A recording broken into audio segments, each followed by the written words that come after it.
Learn about that, won't we? Also coming up this morning as we count down to Andy Murray's big match, we've been discovering more about the man from his best friend.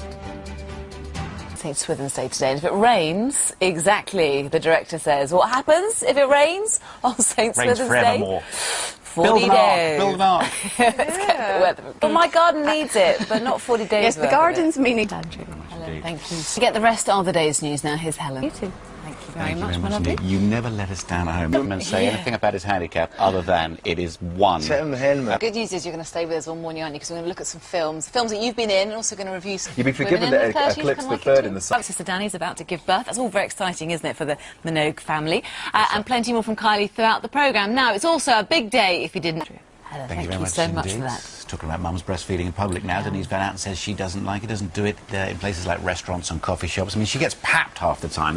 We want to know, is Britain making it too difficult for mums to breastfeed these days? Not according to most people that we were out and about chatting to. OK, competition time now. This is your chance to win this week's prize of £25,000. Here's Amanda Lamb. 1980s phone. Thank you very much. 8185, then the number you're calling. That's one you would have need to set up an account for. With it, you're then paying number, then you're through, and you can halve your call cost to mobiles. That's a nice way of saving money. Calls from 0800 numbers that can be free. Let's get a weather update for you now. It's Kirsty.